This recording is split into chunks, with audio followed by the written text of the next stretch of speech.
Hello, this is Victor at RestoreYourMercedes.com. This video is for Elisa in North Carolina. It's a 1999 S320 door lock pump, PSC pump, and the motor was completely destroyed. Here's the motor. You can even see how much the shaft moves, and inside one brush is, I don't know if the camera catches it, but as you can see, the armature is completely melted.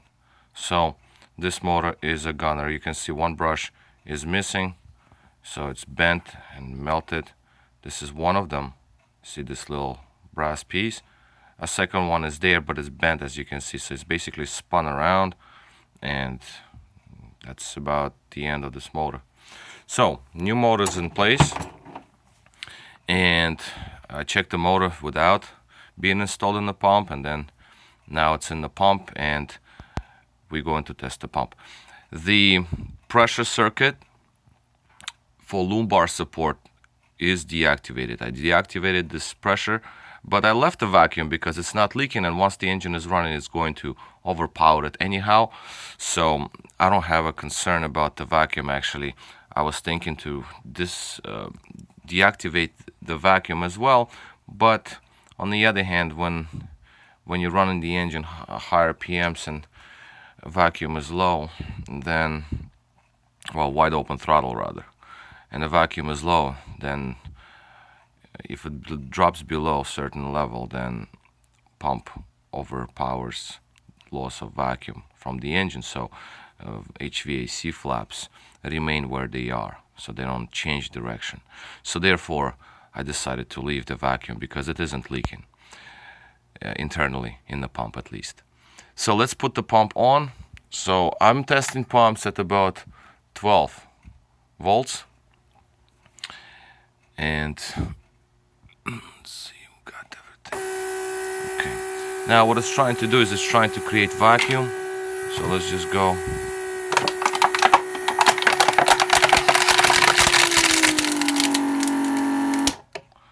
So there we have our vacuum. As you can see how much plastic bottle had been compressed. So that's vacuum created. In the vehicle there is vacuum storage tank also. It's a plastic storage tank in the fender, quite large. That's where vacuum is stored. So obviously nothing is going to crash in the vehicle. This is just a bench test. As you can see, it's still compressed. It's not leaking, because if there would be vacuum leak, this would have happened. You can see the bottle opened up. So I'm not going to destroy the bottle. I'm just going to cap it. So I capped the vacuum, let it be. Again, pressure, as you can see, is deactivated. The vacuum gauge is connected to the trunk circuit because that's very visual. It tells you exactly where pressure is and vacuum for door lock system. So let's activate. So this was to unlock. As you can see, pressure jumps very nicely to 0.5 bar. That's very good, above specification actually. Well, that's actually right in the middle. This one is locking. As you can see, the vacuum reaches over than 0.5, which is great. Specifications supposed to be within 0.3 to about 0.6, so we're like at the highest spectrum here, which is great. Higher you get, the better it is, because that means that the veins in the pump, they're nice and healthy. So that's exactly what we have here. Now, next circuit. What we're doing next. This circuit is for our headrest release. Headrests are manual in S320, so you can pull them up in the back, rear seats. You can pull them up, but to fold them, you must have a pump working. So vacuum is created and releases the latch, and headrests drop down. So as you can see, we have very healthy vacuum here. This is great. Another thing we want to do is, same circuit also does your trunk release. Let's see if, so I have to unlock the car first. Let's see.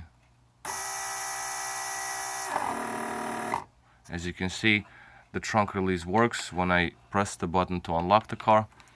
Let me see if I have another block.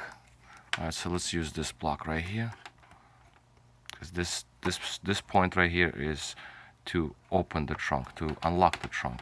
So when it unlocks the trunk, then it diverts pressure to pop the trunk, so it opens.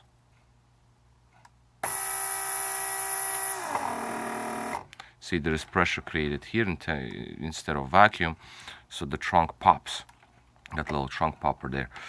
So that circuit works just fine.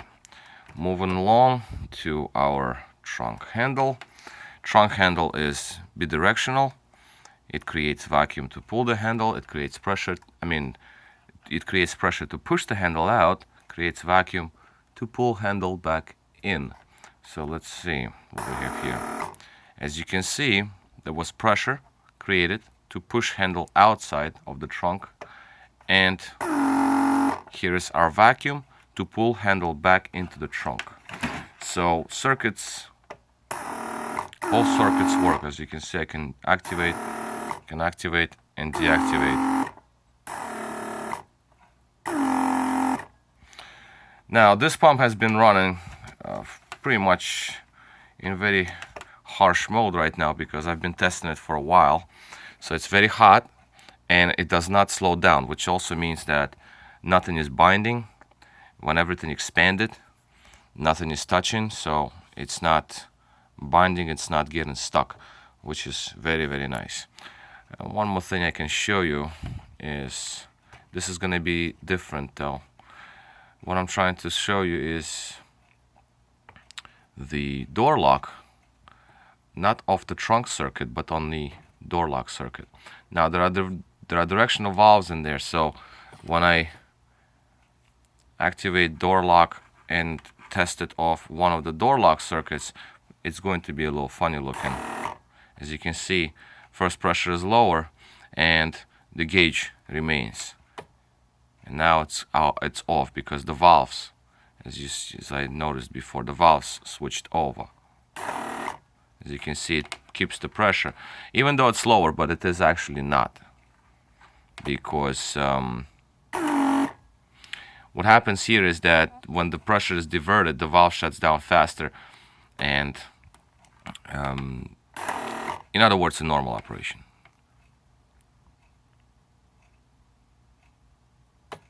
So you can hear the valves inside. So to sum, this pump is perfectly fine now, works great, cleaned up. I did replace wiring.